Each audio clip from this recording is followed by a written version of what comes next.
Olá, pessoas queridas, estamos de volta com mais um Dedinho de Prosa e hoje recebendo a presença de Ricardo Esteves, 47 anos, casados, despachante aduaneiro e psicólogo. E para a nossa conversa de hoje, nós vamos estar tratando da sua segunda profissão, a psicologia. Vamos tentar quebrar alguns paradigmas impostos pela sociedade. Olá, Ricardo, tudo bom? Olá, Fernanda, boa noite, tudo bem? Obrigado aí pelo convite. Imagina, eu que agradeço a sua vinda. Antes de entrarmos no assunto da psicologia, eu queria saber com você se a psicologia ainda sofre aquele certo preconceito, entre aspas, de que nossos pais, avós falavam, eu vou psicólogo? Não tô doido, para que eu vou no psicólogo? Ainda existe isso nos dias de hoje?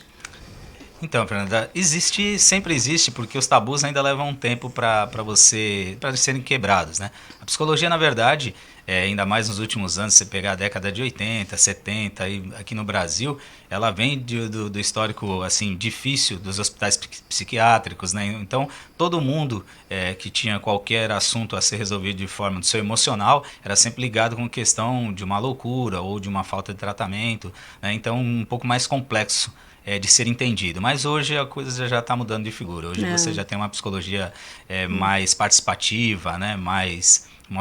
Posso dizer até um pouco mais popularmente conhecida, então mais aceitável, então mudou muito. Isso é muito bom, né? É para o profissional principalmente, né?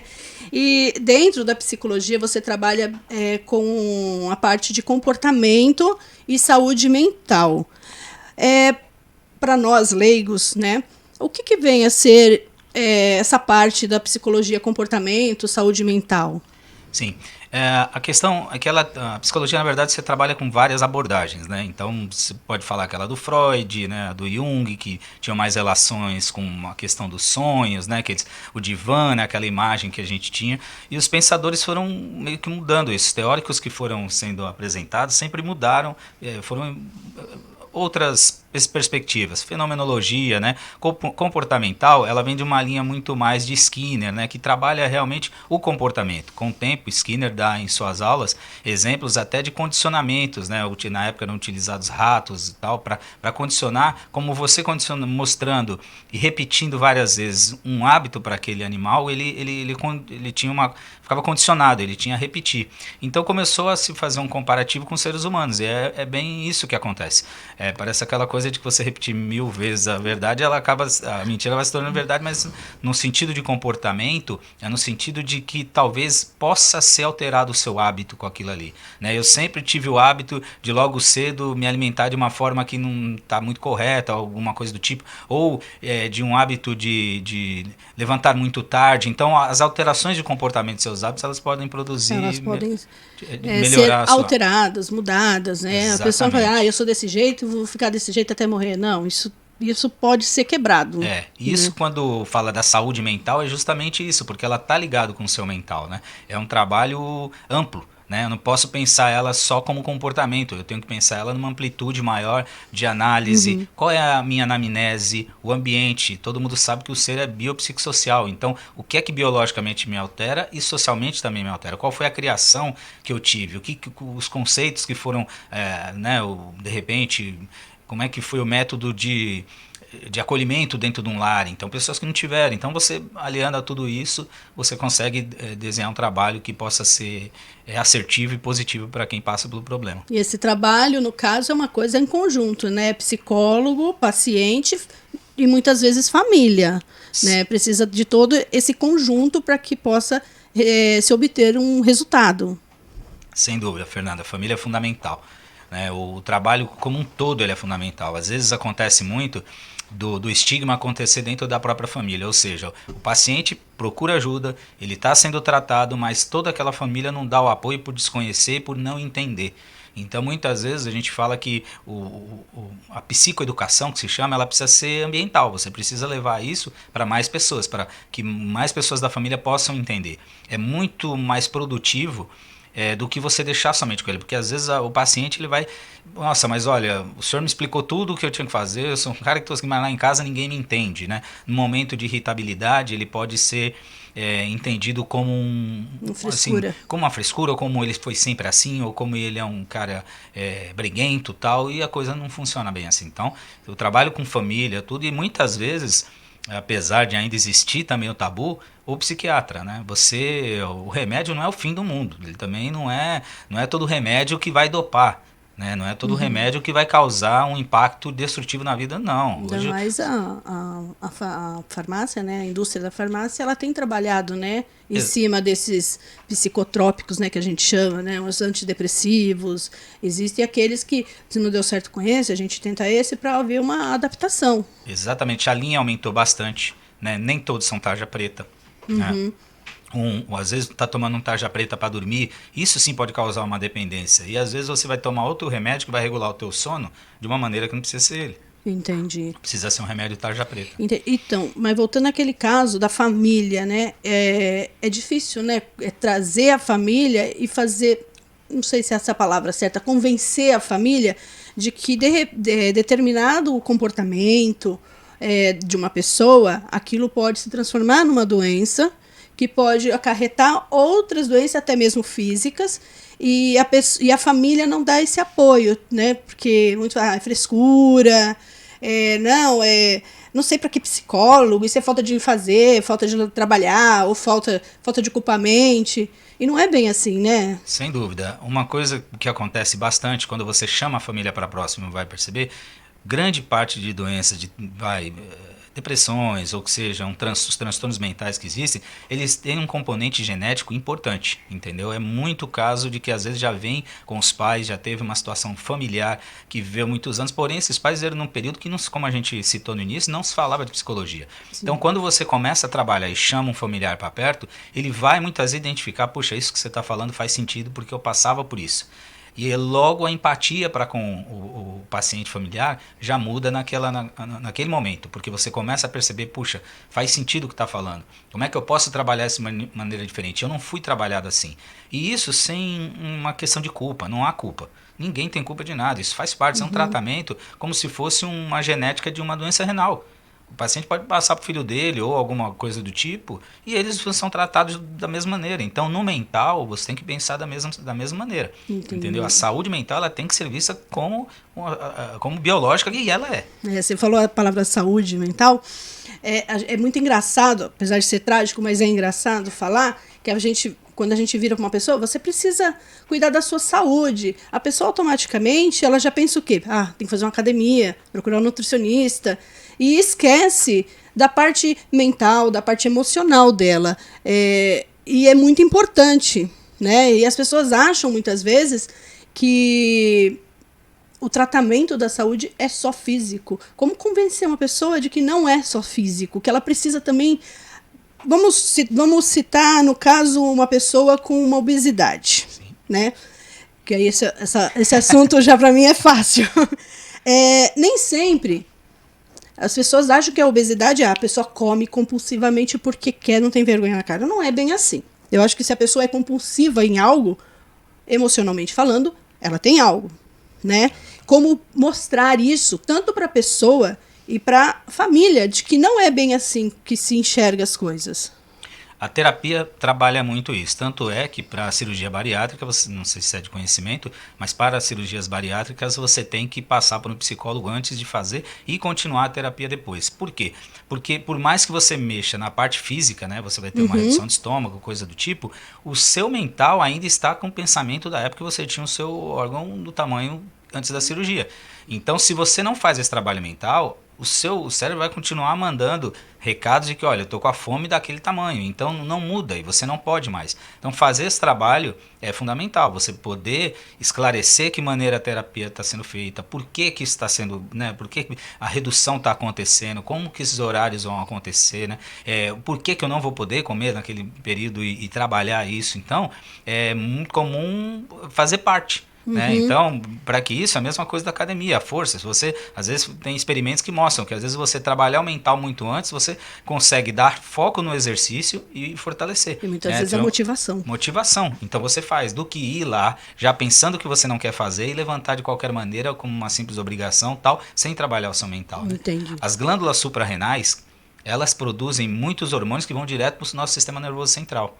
Então, para você ver da importância da ligação, tudo é produzido a partir do nosso movimento no sistema nervoso central. O nosso mexer do dedo é um comando cerebral, né? Então, que vem para cá e faz. Então, repara como que isso é amplo. Né? Eu não posso simplesmente focar em um detalhe só. Eu tenho que ter um pensamento mais Sim, amplo. a pessoa tem que, né, trabalhar com tudo. O corpo não é separado. Nem um pouco. Né? Você falou uma coisa que é interessante, eu não sei se é do seu conhecimento.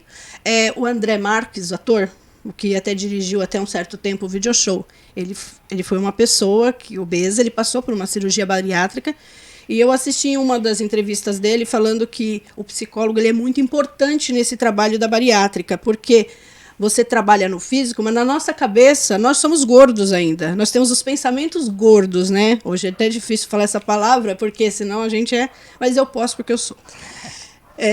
Então, o pensamento gordo. Qual é o pensamento gordo do obeso? O pensamento do obeso é o seguinte. Bom, eu preciso perder 30 quilos.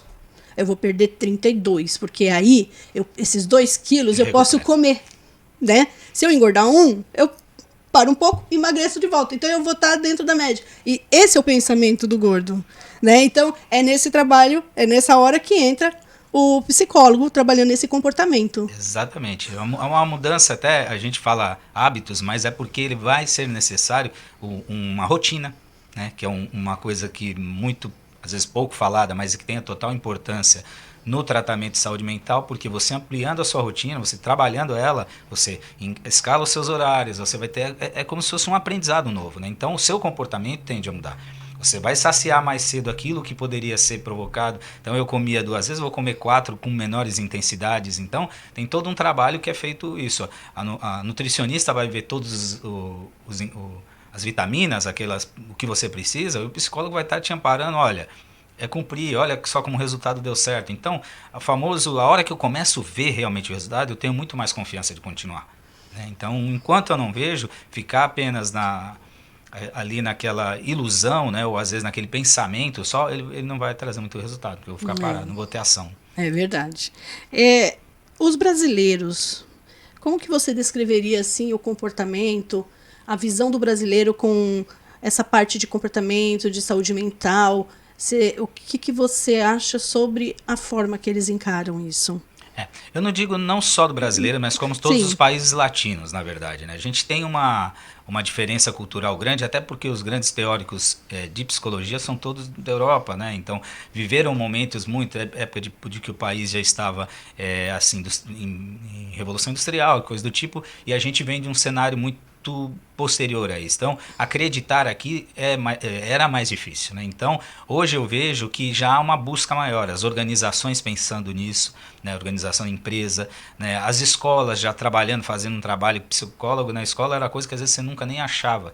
Né? Então, hoje você já começa a ver um pouco essa preocupação e o ideal é que tenham mais, porque o professor às vezes ele fica com aquela carga de muita de ter que trabalhar muitos comportamentos. Ele não consegue trabalhar todos aqueles no horário com educação e pedagogia. Sim, então, talvez o apoio de um psicólogo para isso poderia melhor orientar. Né? Isso ainda está mudando muito. Eu já vejo aparecer mais concursos. Então, eu vejo com bons olhos de que realmente já mudou. Eu posso falar para você que eu entrei no mundo da psicologia desde 2008, mais ou menos, uns 13 anos, e me formei recentemente.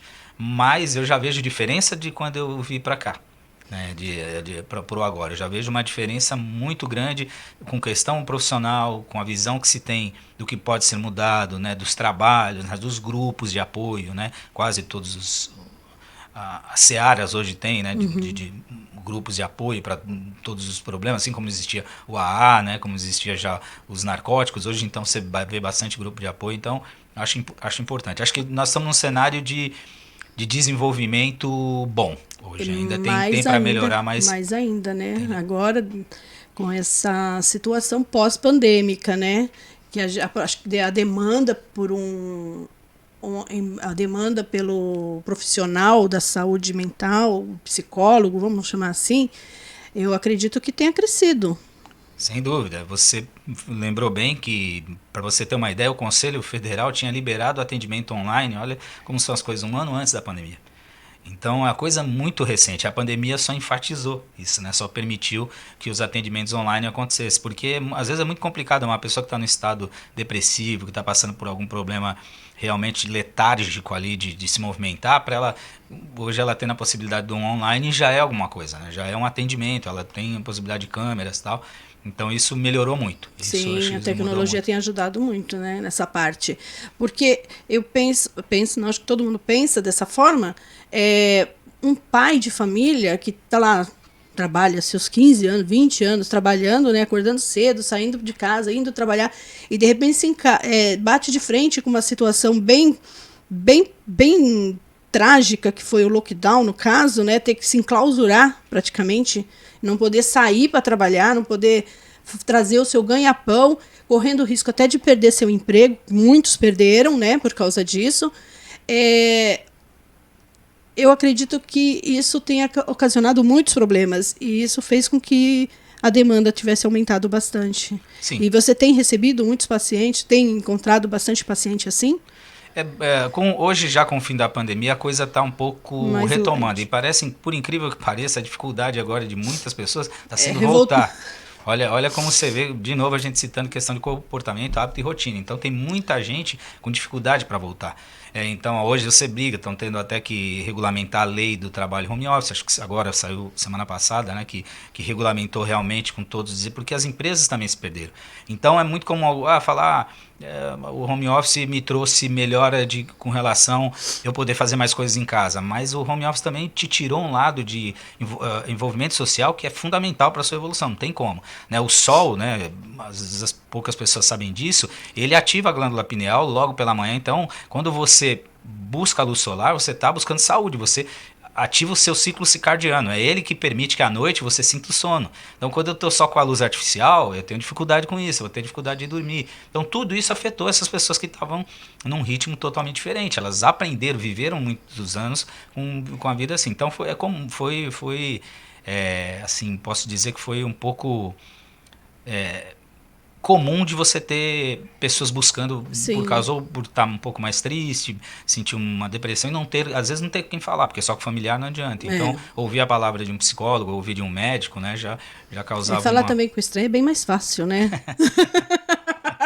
Eu acho que eu vou virar jacaré, não sei. Eu tinha assistido um vídeo referente ao sono. E o que você falou, né? Sabe que vai fazer um flash, né? Fica guardadinho, mas um dia você vem um flash.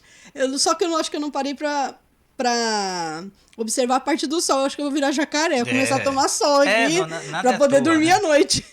A gente costuma às vezes não. Eu sou bem coruja. Né? Não, eu sou muito noturna. Mas isso já é desde menina que eu sou noturna. Sim. Sempre fui noturna. Acho que eu nasci pra ser morcego, né? Então, continuando aqui na sociedade brasileira, sim. Né? Os brasileiros acordaram de uma hibernação de várias décadas, né? Porque os brasileiros não se envolviam com a política. E eles passaram a se envolver com a política, e isso alterou muito o comportamento deles. Tanto que a gente vê gente intolerante ao contrário, né? Ou seja, a pessoa arranja briga porque o outro não é a favor do que ela é a favor. E como você enxerga isso dentro da área? Então, você vê que interessante, de novo voltando à situação de comportamento, como a gente estava falando.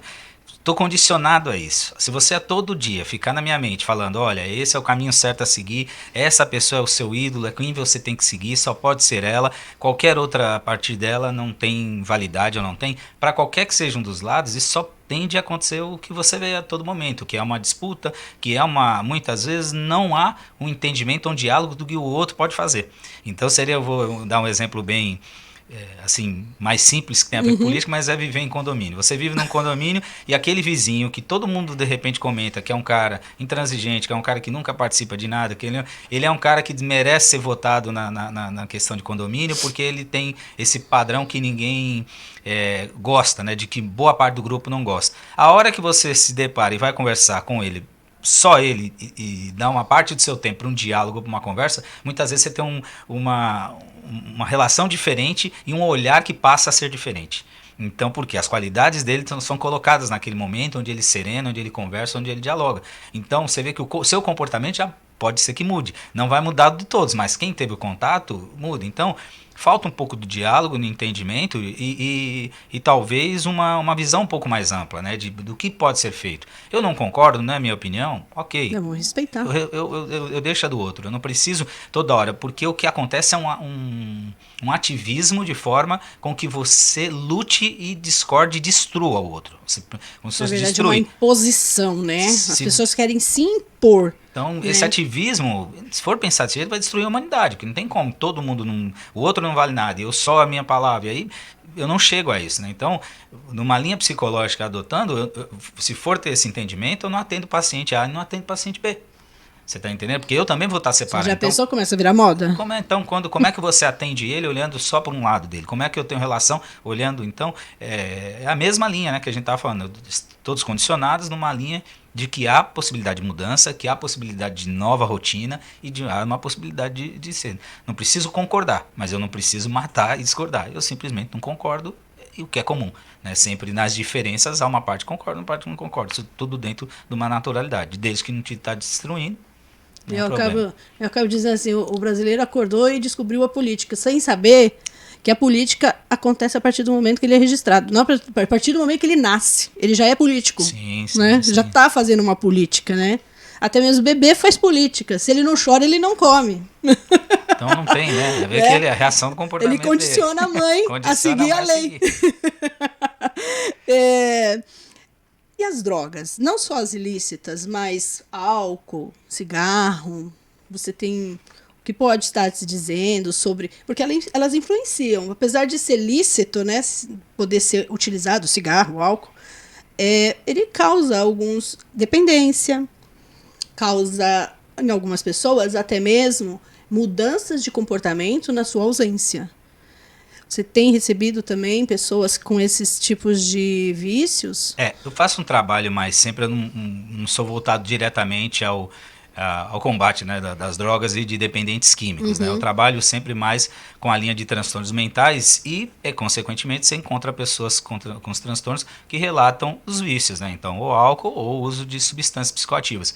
Então, esse meio é muito comum sempre da parte do vício, né? Porque você, perdendo o controle, você começa a ver aquilo como uma solução para você, né? Então, a maioria dos pacientes relatam, né, que, poxa, eu bebi a minha vida inteira como uma fuga, eu utilizei droga tal ali como uma fuga. Então, o psicólogo normalmente vai trabalhar essa linha do que foi afetado. É claro que muito dificilmente você vai conseguir êxito ou 100% tal, mas é o caminho para se entender, porque às vezes a utilização da substância psicoativa é relação com a saúde mental, com um transtorno que ele pode ter. Então não é a droga que causou o transtorno, na verdade o transtorno está causando a busca de uma substância psicoativa. A busca de uma solução rápida. A busca de uma solução, uma busca até ele acha que é de muitas vezes, vou te dar um exemplo, transtorno bipolar. Transtorno bipolar, num episódio maníaco, a pessoa acelera a mente demais, então ela quer alguma coisa que de repente ela pode procurar. É onde você vê maiores relatos de uso de droga, as substâncias psicoativas,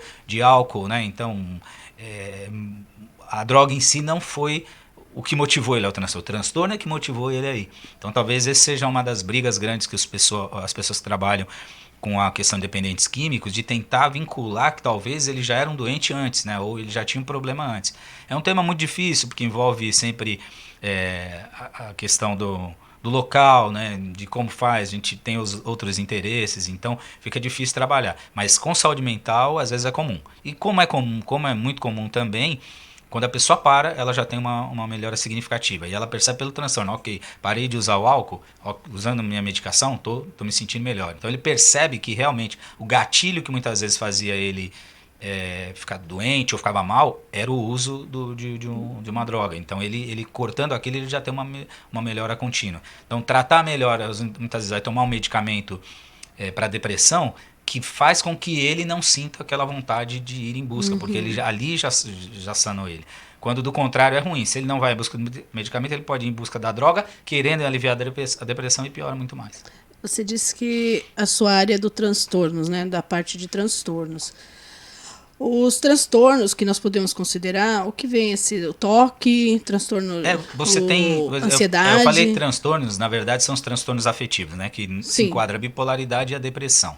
Mas você tem outros, igual você tem o transtorno do toque compulsivo, né, que é o transtorno obsessivo compulsivo. Então toque, aquele filme que ele vive pegando as coisas pra caramba, agora me esqueci o nome dele.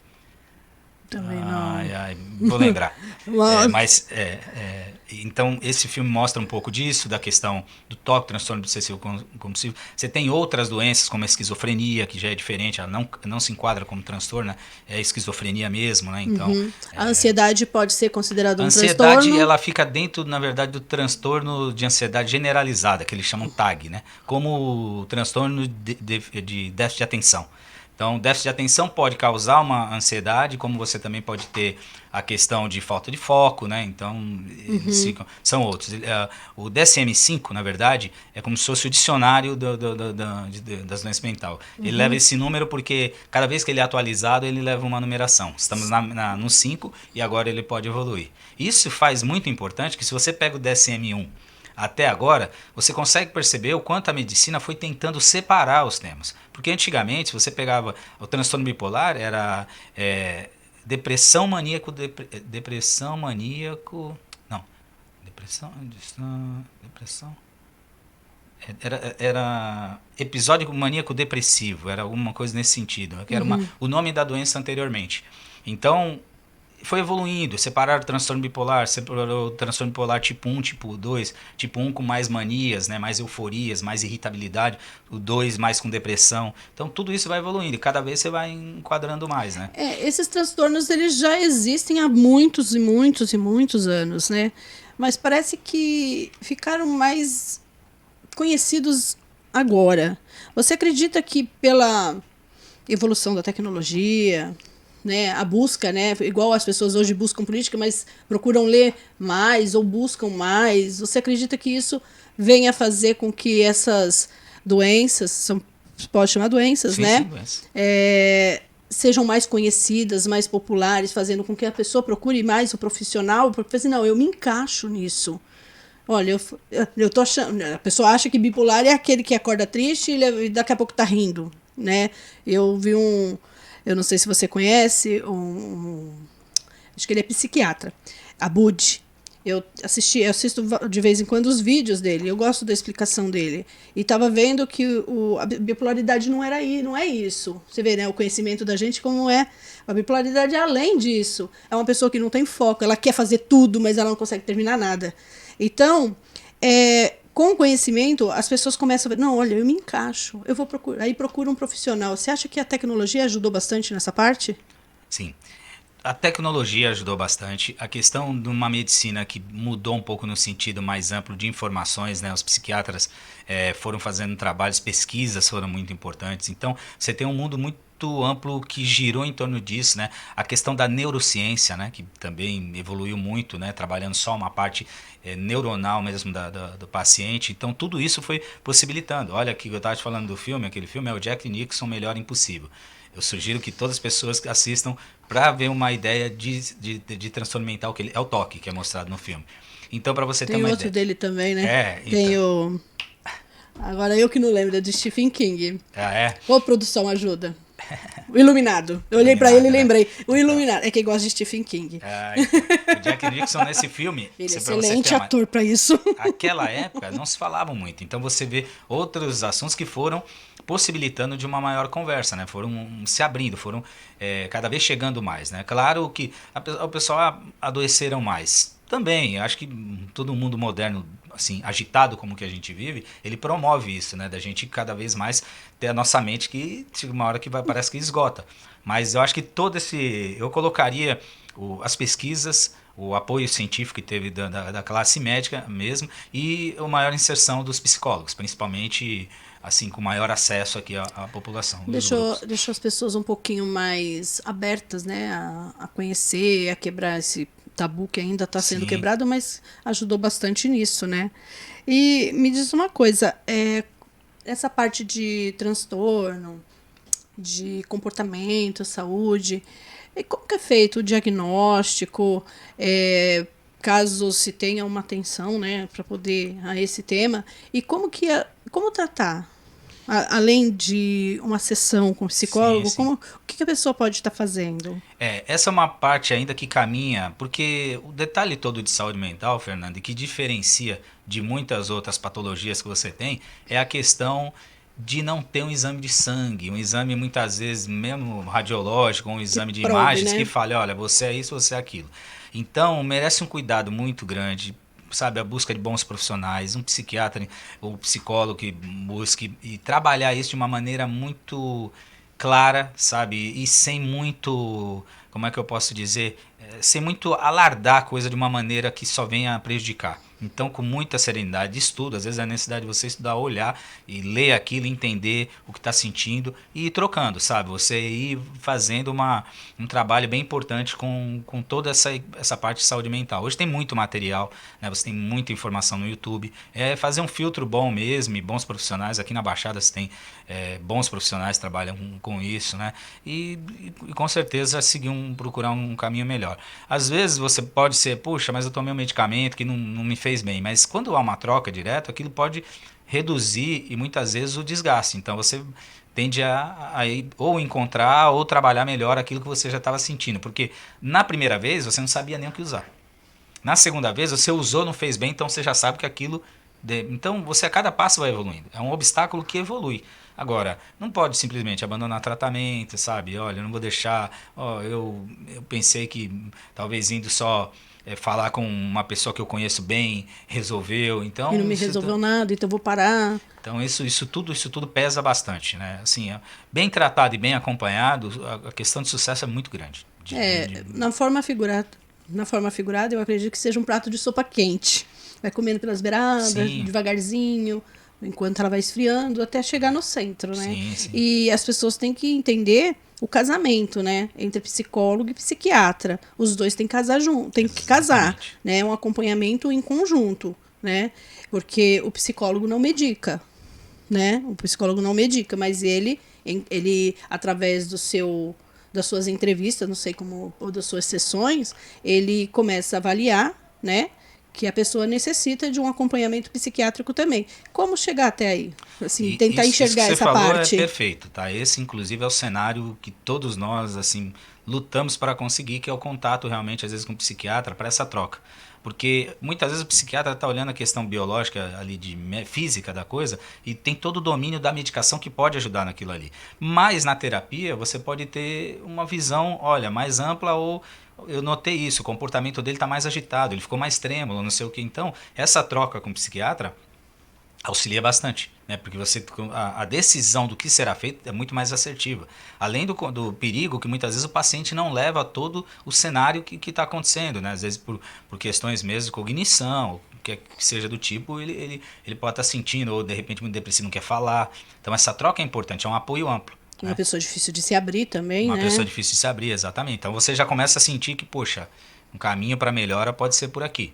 Então Tentar, é um. porque o psicólogo ele tem que ganhar confiança, né? E às vezes você pega uma pessoa que vem de uma cultura onde a família não tem essa facilidade de se abrir, nem tem essa abertura entre eles mesmo. Imagina ter com uma pessoa estranha. A conversa, o diálogo sempre melhora muito, viu, Fernando? Porque eu vou dar um exemplo no meu caso, né? Eu trabalho numa empresa e onde esse assunto era um pouco falado, né? Então eu comecei a levar isso mesmo a partir de 2008, conversando muito com os diretores da empresa. E eu falava para eles, olha, isso pode pegar qualquer pessoa, isso aqui não escolhe classe social, não escolhe opção sexual, nada. Isso aqui atinge qualquer pessoa humana. Então a gente precisa ter um trabalho de um acolhimento, de poder ver um trabalho diferente, se for um afastamento, talvez. Eu não sou fã do afastamento, mas eu sou a fã de que a pessoa vai e vem, sabe, ela tendo apoio. Porque o afastamento muitas vezes joga você no INSS e você não vai ter ninguém para te amparar. Então, às vezes, trabalhar esse retorno é de uma forma importante, sabe, de a pessoa seguir. E teve umas 2 ou 3 pessoas que tiveram, voltaram, estão trabalhando. Então, isso foi um cenário de mostrar. Hoje, meu chefe, que nem falava de psiquiatra comigo, o diretor, hoje já perguntou para mim nome de psiquiatra, se eu poderia indicar. Então, isso Já tá mostra que, abrindo um sabe, pouco, vai né? abrindo. Isso eu estou falando de uma empresa, a empresa que eu trabalho é uma empresa grande. Agora, você imagina uma grande empresa onde você possa levar isso de uma maneira, né, uma É, escola, um grupo, né? você falou uma coisa muito interessante sobre o afastamento, né? Muitas vezes você acaba afastando a pessoa do trabalho, porque ela não tem essa facilidade de se abrir, né? Ela não tem essa abertura entre eles mesmo. Imagina ter com uma pessoa estranha. E às vezes você pega uma pessoa que vem de uma cultura onde a família não tem essa facilidade de se abrir, nem tem esse acolhimento entre eles mesmo. Imagina ter com uma pessoa estranha. que não é o foco do problema dela, para ficar em casa onde é o foco do trabalho do problema dela, né? Então aí você acaba até aumentando o problema dessa pessoa. Afastaria caso o foco fosse o ambiente de trabalho. Se fosse um ambiente estressivo, um ambiente. Porque assim, me corrija se eu estiver errado. A ansiedade, que é a onda agora, né, que as pessoas falam bastante hoje, é sobre a ansiedade, que é um tipo de depressão. Sim, né? É um tipo de é uma depressão, mas não aquela que dá para tratar com mais facilidade. Não que a depressão não dê, mas a ansiedade, acredito que ela é comportamental um pouco. Se eu trabalho, se eu já tenho uma tendência à ansiedade e eu trabalho em um local onde causa ansiedade, onde tenho, por exemplo, um patrão ou um chefe ou um gerente que tem transtorno de ansiedade, a minha chance de aumentar o meu nível de ansiedade é maior. Estou errada nisso? Sim, você não está errada. Porém, é um detalhe que eu sempre coloco, que essa é a visão que quem está muitas vezes na gestão olha e fala, olha, ela não está suportando a pressão e eu tenho que afastar ela, um exemplo do afastamento que eu falei para você que eu não sou fã. Sendo que pode ser, às vezes, pode ser, não é sempre, mas pode ser bem viável, que você remaneje um local de trabalho, que você faça um trabalho diferente com ela. Olha, eu vou estar trabalhando com você esse dia, essa semana, ou, sabe, vai sair mais cedo, entrar um pouco mais tarde, eu vou fazer isso para que você não seja afastado. Então, eu vou fazer um manejo organizacional, essa é a palavra correta. Da mesma forma que é feito o manejo clínico. Entendi. Então, eu faço um manejo organizacional, muitas vezes possibilitando isso. O que ocorre é que não. Hoje em dia, se alguém, de repente, dá uma crise de ansiedade num setor, ele vai ser taxado como doente e mesmo dentro da sua principal capacidade, ele pode ser o cara que mais produz dentro da empresa. Ele passa, em um momento que ele é taxado ou diagnosticado como ansioso, como aquele cara que não vale nada. E é isso que é importante. Às vezes a pessoa tem crise de ansiedade e está produzindo. Porque não quer dizer que ela... Porque... Eu estou falando porque eu ouvi de um profissional uma vez. Sim. Porque existem N tipos de depressões. Sim. Né? Tem aquela que a pessoa se enclausura e tem aquela que a pessoa consegue até viver na sociedade. Ela tem a depressão, mas ela consegue conviver em sociedade. Ou seja, ela consegue produzir tudo, mas ela tá com um transtorno depressivo com ela. Certo? Então, de repente, você tirando essa produtividade dela, ela pode cair numa depressão muito mais profunda. Então, mas é aí que tá. Em nenhum momento a gente falou em tirar a produtividade. Você está entendendo? O que precisa ser pesado nesse momento eu posso realocar ela numa situação e tá sob um controle de uma orientação. Entendeu? Você está analisando aquilo ali. Então, consegui produzir isso, vamos para tal, vou fazer. Como eu disse, o manejo organizacional, Sim. porque a competência dela não mudou. A competência, é isso que é importante sempre colocar. O que ocorre na maioria dos casos é que a competência e o grau de esforço do trabalhador, às vezes ele é colocado como nada e ele é afastado. Simplesmente você fala, mas ele era tão produtivo, o que você fala? Porque agora ele não está bem. Então ele passou, quando ele não está bem, ele não serve, quando ele está bem, ele serve? Que matemática é essa? Né? Então, ele só vai resolver no INSS, alguém vai resolver o problema dele? Então, esse trabalho, ele sendo muito bem feito, que é uma cultura que a gente, tanto que as empresas estão montando departamento de saúde mental, hoje já tem empresas, né, fazendo trabalho de acompanhamento e tal, justamente por isso, porque talvez na associação que a gente atende em São Paulo, um laboratório foi procurar com 10% do efetivo afastado. 10% do efetivo, eles falaram que a gente não sabe mais o que fazer. Então, por quê? Porque não havia um olhar, fizeram um trabalho, houve palestras e tal, e foi se modificando, porque isso é a prova de que trocar ou você afastar não vai resolver. Se todo mundo tivesse, afasta todo mundo.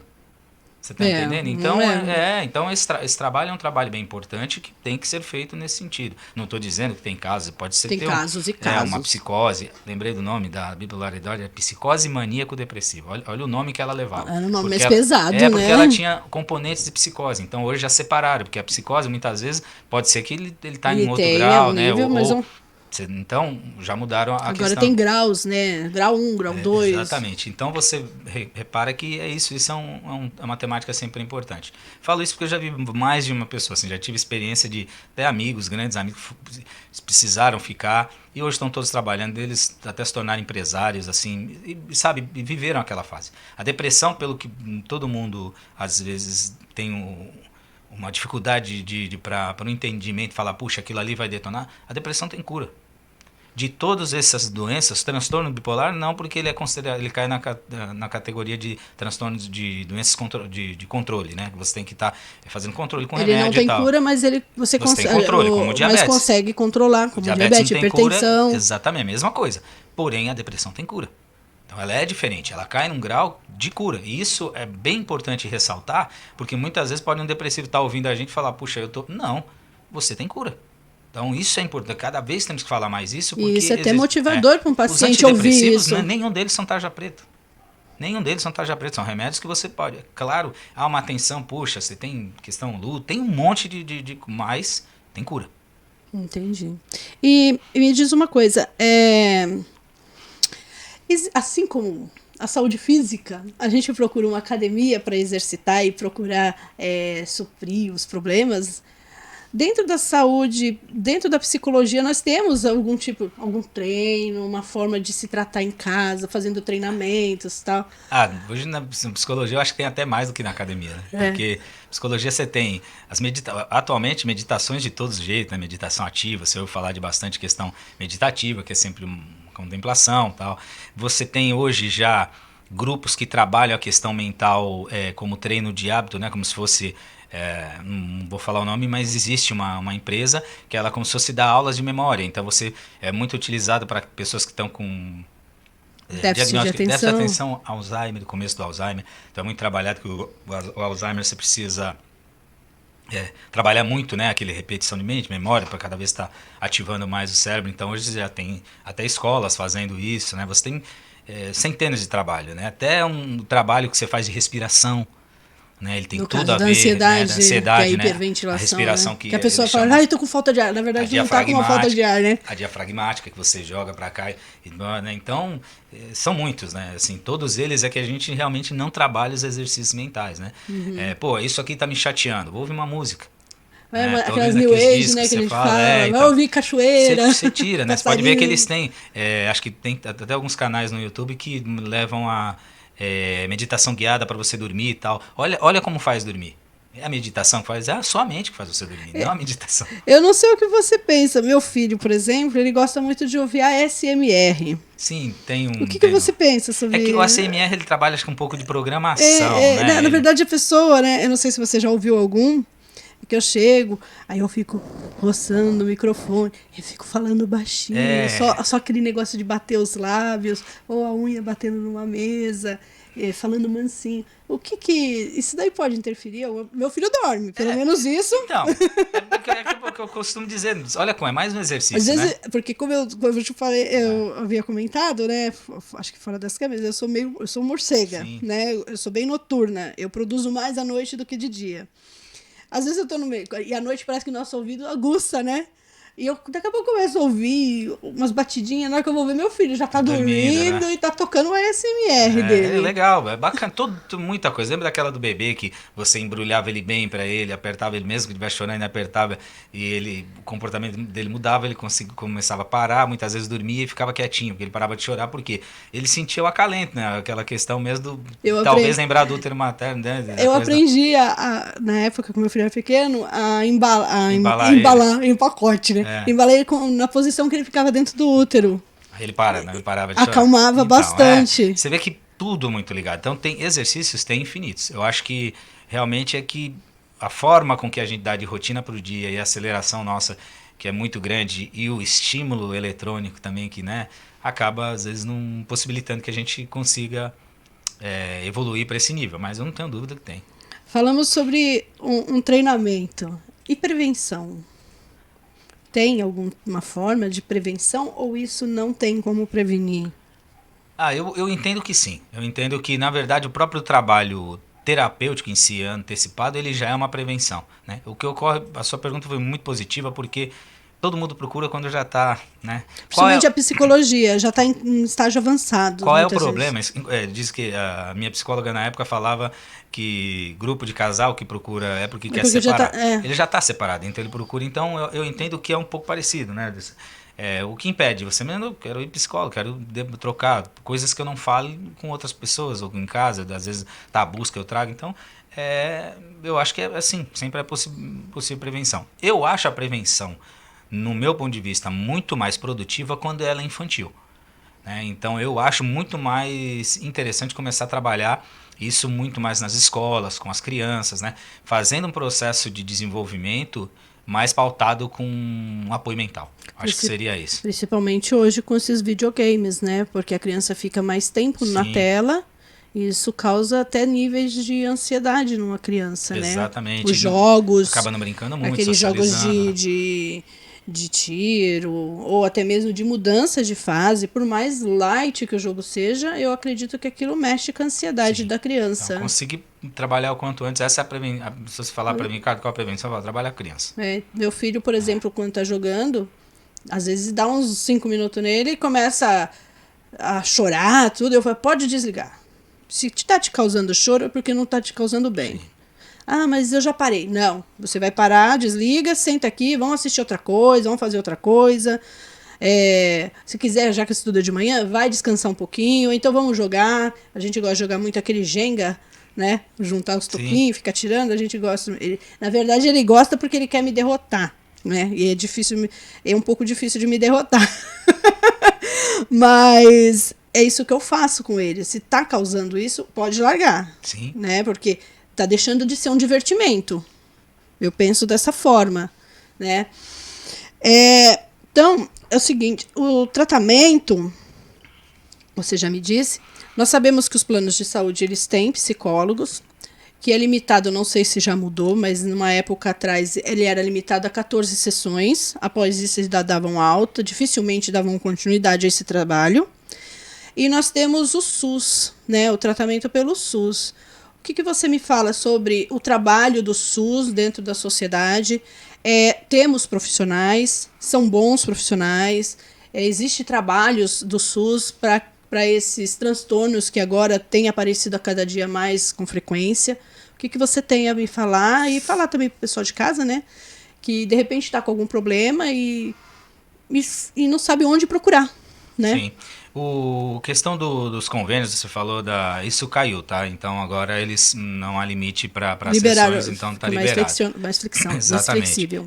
O SUS, na verdade o nosso desenho de SUS é o melhor do mundo, né? Na verdade aplicar ele é que às vezes se torna um pouco difícil.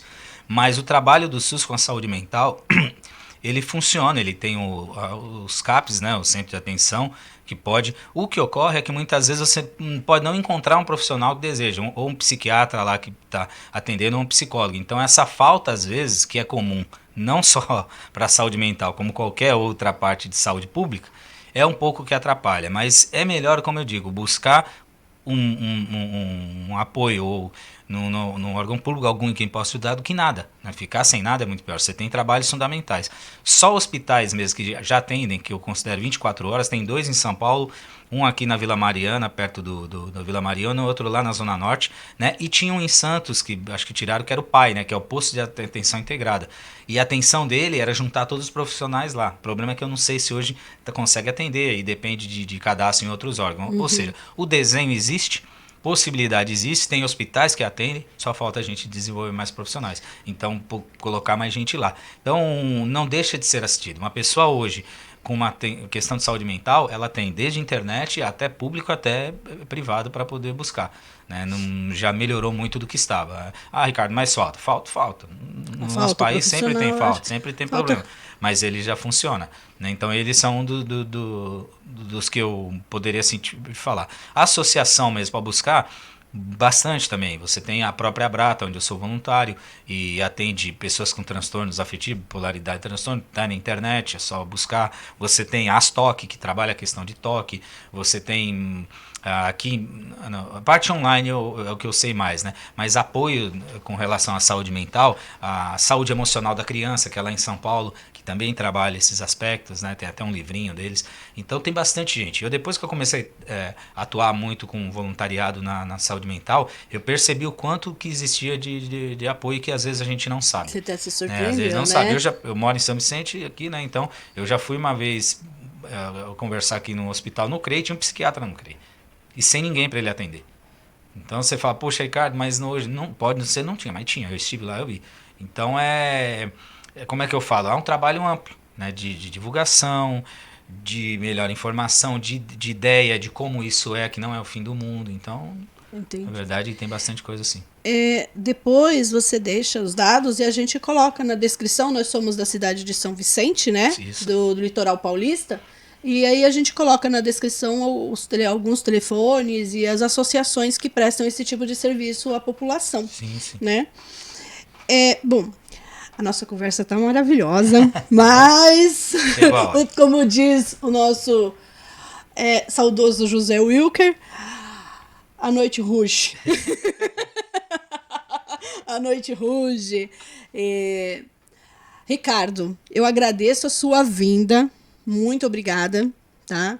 Quem sabe voltamos a falar de outros temas. Você também, a gente pode trazer outros profissionais, né? Mostrar para as pessoas que o nosso trabalho aqui é sério e nossa finalidade é ajudar as pessoas, né? Não só falar de empreendedorismo, mas também o meu foco é falar sobre alguns temas de saúde que muitas pessoas têm até dúvidas, né? Que, de repente, num bate-papo, pessoas como a gente, falando com um profissional, a gente faz perguntas da nossa linguajar, do nosso linguajar. Então, Ricardo, eu vou deixar a câmera para você dar algum recado, mandar os abraços, tá? E deixar um contato, caso você tenha, para que as pessoas possam estar tirando mais dúvidas ou até mesmo, quem sabe, procurando um auxílio. Aquela câmera é sua. É minha? Pode falar. Primeiramente, eu que agradeço, Fernanda, o convite e a oportunidade de eu participar. E deixo aqui o meu contato, tá? É o 13992009738. Então, à disposição. E é isso. E não desistimos de nos cuidarmos. A saúde mental é tão importante quanto qualquer outra saúde. Obrigado. Pessoal, muito obrigado por mais a presença de vocês assistindo o nosso vídeo. Não deixe, gente, de clicar em inscrever-se, no curtir, no compartilhar e no comentar. É muito importante o feedback de vocês. Deixe um comentário, um oi, ou de onde você está assistindo. Isso é muito importante. E se inscreva porque eu trarei assuntos muito interessantes para você. De repente, a sua dúvida é a minha dúvida. Tchau, fiquem com Deus. Um beijo no coração.